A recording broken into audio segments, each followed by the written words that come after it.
श्रद्धा है गुरुदेव के प्रति और इष्ट देव के प्रति। नारद जी की निंदा करते हैं। अरे नारद जी घर बसाने के विशेषज्ञ थोड़ी हैं, वो तो घर उजाड़ने के विशेषज्ञ हैं। पार्वती जी ने कहा किसका उजाड़ा महाराज? दो उदाहरण दिए। दक्ष सुतन उपदेशिन जाए, तीन फिर भुवन न देखा। का दक्ष के बेटों को उपदेश दिया। दक्ष के 10,000 बेटा तपस्या करके आ रहे थे, रास्ते में नारद जी मिल गए। नारद जी ने कहा कहाँ जा रहे हो? उन्होंने कहा महाराज तपस्या हो गई है, अब घर जाएंगे, ब्याह करेंगे, बाल बच्चा पैदा करेंगे, सृष्टि बढ़ाएंगे। नारद जी ने समझा दिया, तुम्हें पता गृह अंधकूपम, घर गृहस्थी अंधकुआं की तरह है।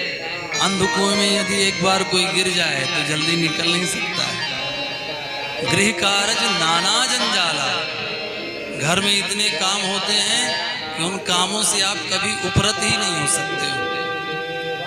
ऐसा समझाया कि वो 10,000 एक साथ साधु बन गए।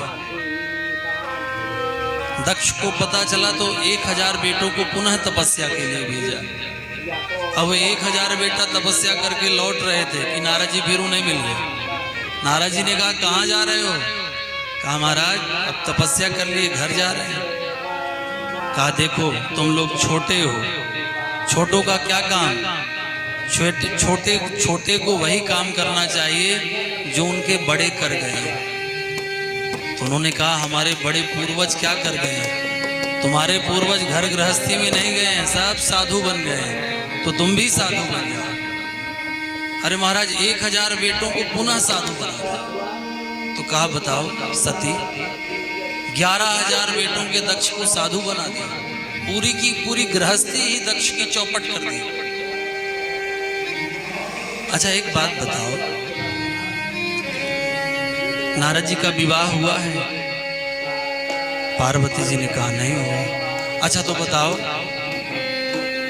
जिसका विवाह हुआ है वही विवाह करवा सकता है, जिसका खुद का विवाह नहीं हुआ वो भला तुम्हारा कहां से करवाएगा? और देखो हम सब लोगों का विवाह हो चुका है, विवाह करवाने में हम लोग कुशल हैं, नारद जी नहीं है। क्यों? कहा वो खुद अपना नहीं करवा पाए तो वो तुम्हारा कहां करवा पाए? इतनी निंदा की कि पार्वती जी ने कान में हाथ रख लिया। कहा सुनो सुनो सुनो, जिसको तुम पति बनाना चाहती हो उसके विषय में भी सुन लो। हाँ महाराज बताओ। कहा तुम उससे मन नहीं भरा शिव से? अरे पिछली बार तुम ही पत्नी बनकर गई थी उनके पास, क्या हुआ? कहा पिता के घर भेजकर मरवा दिया तुमने, और स्वयं कहा तुम्हारे मरने के बाद सुख से सोते हैं। हम नहीं करेंगे, गोस्वामी जी कह रहे हैं अब सुख सोवत सोच नहीं। सती के मरने के बाद सुख से सोते हैं। तो पार्वती जी ने कहा रोटी कौन बना के देता है? कहा रोटी बनाने की जरूरत नहीं, भीख मांगे भव खाए। वो तो भीख मांग के पेट भर लेते हैं।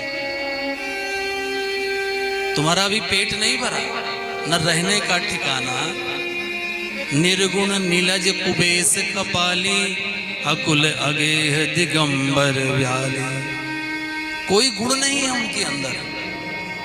निर्गुण नीलज कुबेश, ऐसा वेश है कि दूर से ही लोग देखकर डर जाए।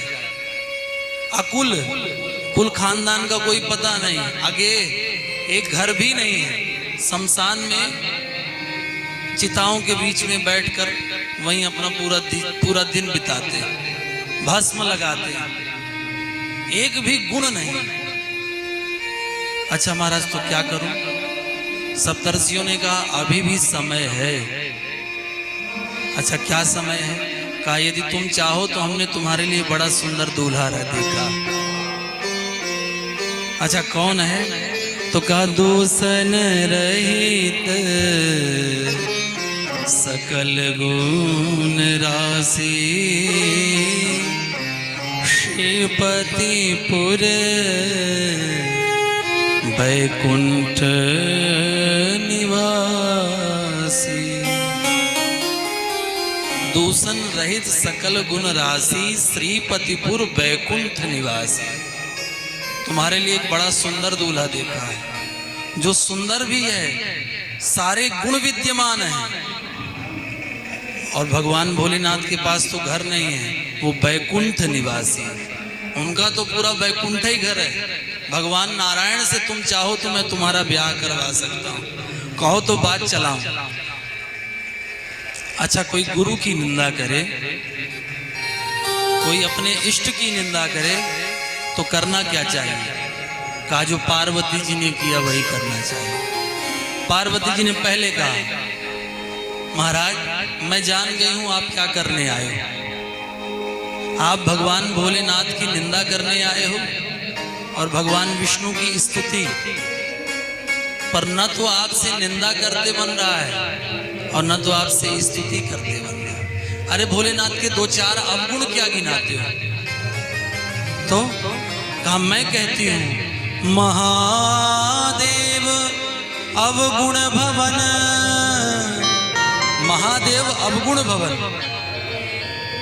सप्तर्षियों ने कहा यही तो मैं समझाना चाह रहा हूं तुम्हें कि वो अवगुणी है, उसके साथ मत करो।